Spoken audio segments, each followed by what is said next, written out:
Hi everyone, it's Ruth here from English Test Help. Today I'm going to teach you how to write an IELTS Task 2 essay introduction.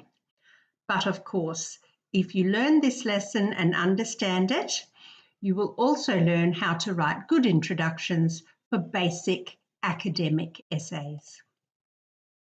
Here we go. The first thing you must do when you read the question is analyse it. What does your professor or what does the examiner want? Do they want you to list problem solutions, causes and effects?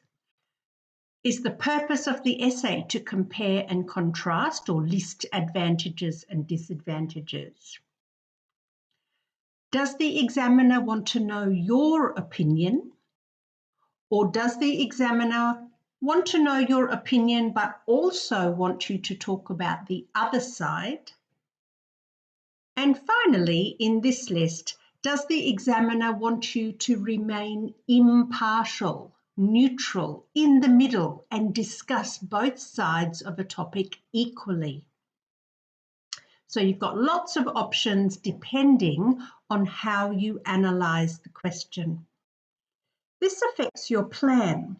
So you read the essay, focus on the instruction words, like agree, disagree, discuss, solution, do you think, etc. Then you have to make a plan after you use your analysis and write your thesis statement and your topic sentences first. This will definitely improve your coherence score. Now, if you're doing IELTS, this is what the examiner uses to evaluate your coherence. And can you see, if you want an 8 in IELTS, you have to sequence your information and ideas logically. If you want a 7, there is clear progression throughout from topic to topic, from introduction all the way to the conclusion. And of course, this is 6. So even at 6.5, which is a very common goal for IELTS students, you need to plan properly.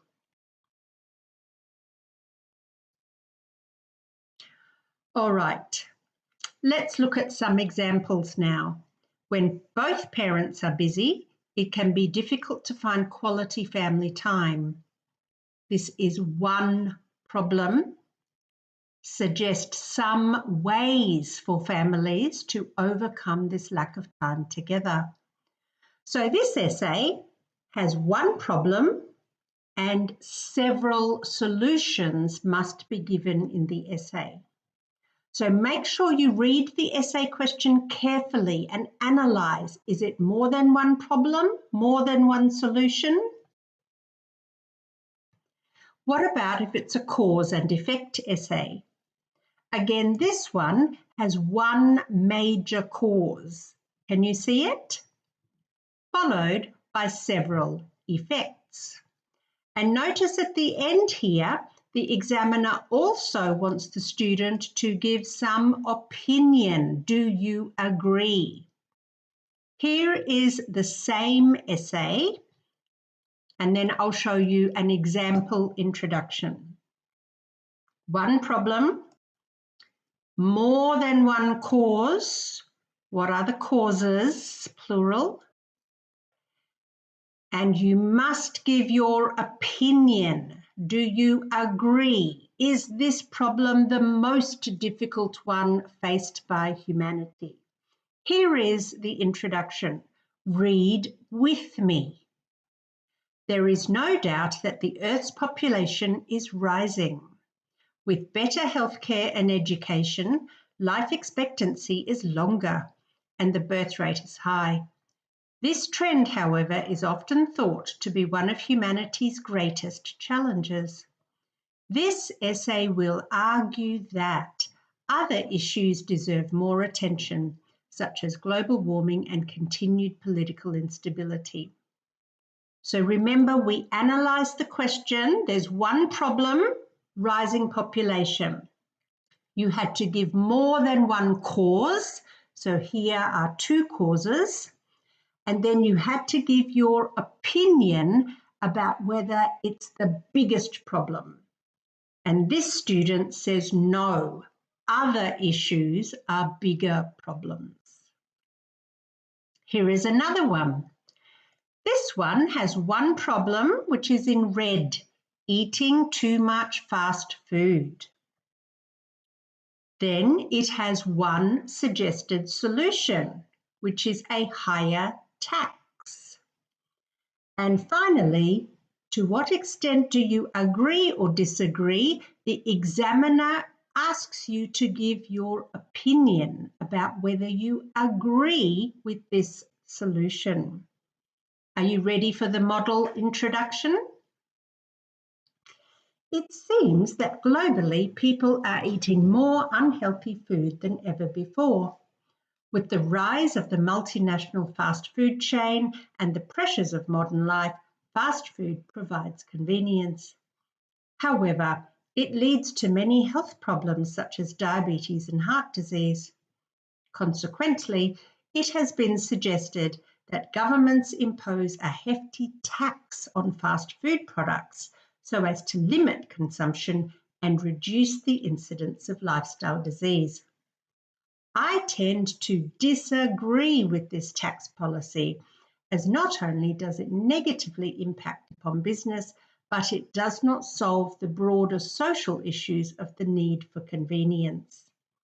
Now, this is a very high level, an 8 or a 9 in IELTS. But you can see the same structure. The student paraphrased the problem. The student also gave the solution from the essay question, and then the student finished with the opinion.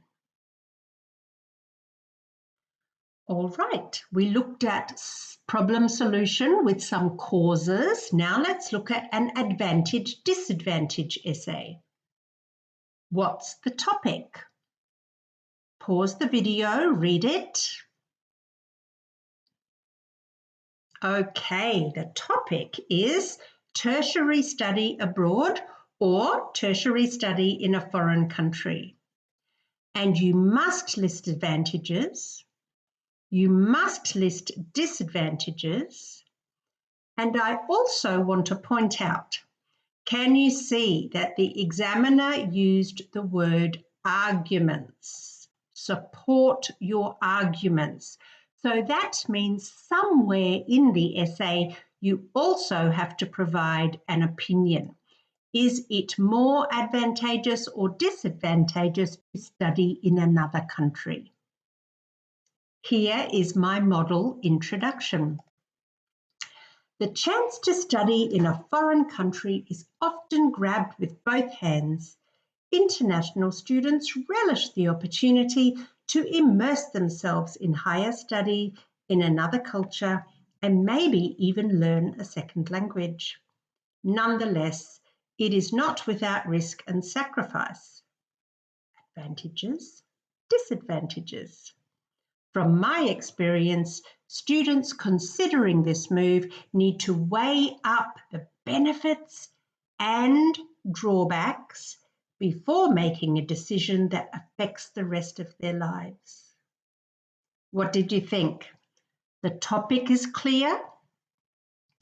There's some advantages here, there's some disadvantages here, and then the student tells the examiner, first, I will list some benefits. Second, I will list some drawbacks. Some people work for the same organisation all their lives. Others think that it is better to work for different organisations. Now, what's the instruction? The examiner orders you to discuss both views and give your opinion. Analyse the question first. The topic is working for the same employer lifelong or changing one's workplace throughout your career. And you have to do all of this because you must discuss both sides equally. The key word is discuss. Now, because the examiner also said, and give your opinion, in the conclusion, you must give your opinion, possibly in the thesis statement in the introduction as well. So this essay must be balanced.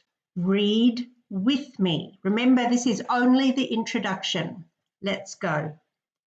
It is common knowledge that many workers in Japan are loyal to the same employer their entire adult working life, whereas in Australia, it is quite common for people to change jobs and even careers several times. The arguments for staying with one employer are just as compelling as the arguments for leaving to start a new job. In this essay, the advantages and disadvantages of both choices, will be analysed in terms of how the decision affects the worker and the employers. Now, I know I'm giving you high-level IELTS introductions, but that's because I also believe it helps you get ready for university. Now, all of these introductions had the same structure. Start with background information, usually one sentence. Then paraphrase the essay topic, could be 1 or 2 sentences. Then finally give your position or a guide to the essay in the last sentence, the thesis statement. Now, some final points. Get your time expressions and verb tenses right. Can you see this one says has increased, has gone up? This is present perfect with recently and over the last number of years. What about this one? Looks, present simple, are relying, present continuous. So use the present tenses, present simple or present continuous if it's changing, for these days, in modern society, currently.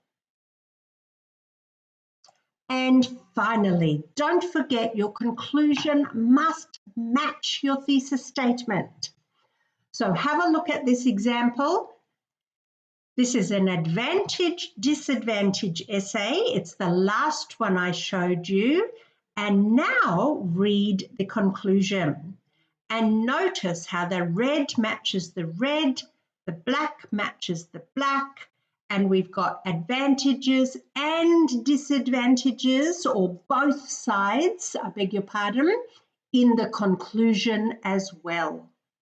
Now, because time is running out, please read it by yourself and check the matching from the introduction to the conclusion.